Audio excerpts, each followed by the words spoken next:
जय श्री कृष्णा प्रिय दर्शकों, स्वागत है आपका हमारे YouTube चैनल K7H ज्ञान में। प्रिय दर्शकों, आज हम आपके लिए एक भिखारी की कहानी लेकर आए हैं, जिसके अंदर यह बताया है कि जिस इंसान की प्रवृत्ति देने की होती है उसे कभी भी किसी भी चीज़ की कमी नहीं होती, और जो हमेशा लेने की नीयत रखता है उसका कभी भी पूरा नहीं पड़ता।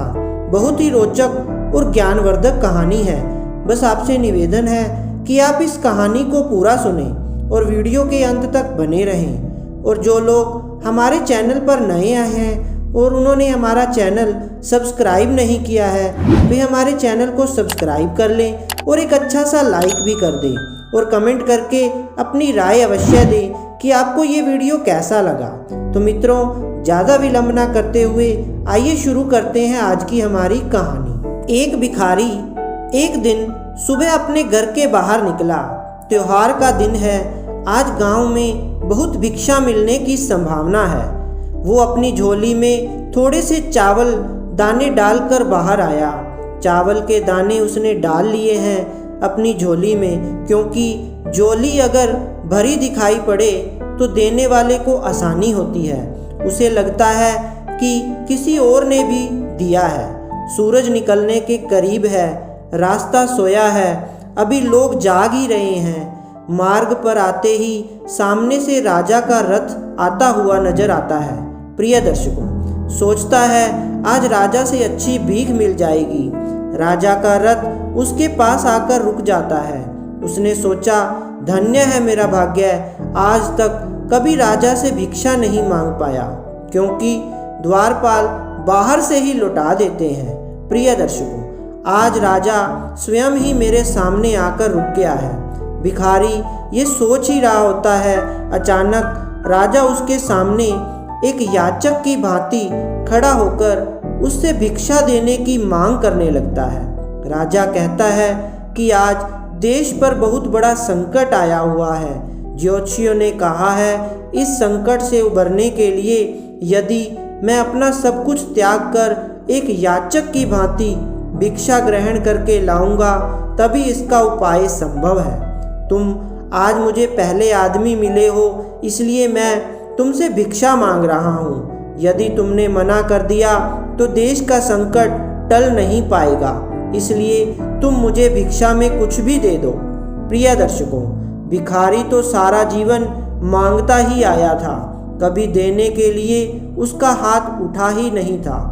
सोच में पड़ गया कि ये आज कैसा समय आ गया है, एक भिखारी से भिक्षा मांगी जा रही है और मना भी नहीं कर सकता। बड़ी मुश्किल से उसने एक चावल का दाना निकालकर उसने राजा को दे दिया। राजा वही एक चावल का दाना लेकर खुश होकर आगे भिक्षा लेने चला गया। सबने उस राजा को बढ़ बढ़कर भिक्षा दी, परंतु भिखारी को चावल के दाने के जाने का भी गम सताने लगा। जैसे तैसे शाम को वह घर आया। भिखारी की पत्नी ने भिखारी की झोली पलटी तो उसमें उसे भीख के अंदर एक सोने का चावल का दाना भी नजर आया।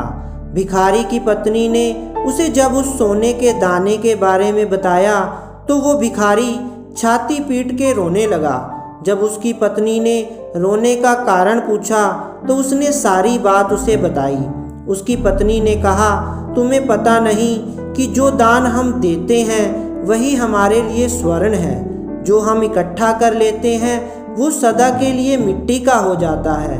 उस दिन से उस भिखारी ने भिक्षा मांगनी छोड़ दी और मेहनत करके अपना तथा परिवार का भरण पोषण करने लगा। जिसने सदा दूसरों के आगे हाथ फैलाकर भीख मांगी थी, अब खुले हाथ से दान पुण्य करने लगा। धीरे धीरे उसके दिन भी बदलने लगे। जो लोग सदा उससे दूरी बनाया करते थे, अब उसके समीप आने लगे। वो एक भिखारी की जगह दानी के नाम से जाना जाने लगा। मित्रों, जिस इंसान की प्रवृत्ति देने की होती है उसे कभी भी किसी भी चीज़ की कमी नहीं होती, और जो हमेशा लेने की नीयत रखता है उसका कभी भी पूरा नहीं पड़ता। तो मित्रों, यह थी आज की हमारी कहानी कि एक भिखारी किस तरह अपने जीवन में बदलाव लाता है और अपना एक भिखारी से वो दानी बन जाता है। अगर आपको ये कहानी अच्छी लगी हो तो प्लीज़ इस वीडियो को लाइक, शेयर एंड सब्सक्राइब जरूर कर दें। धन्यवाद मित्रों।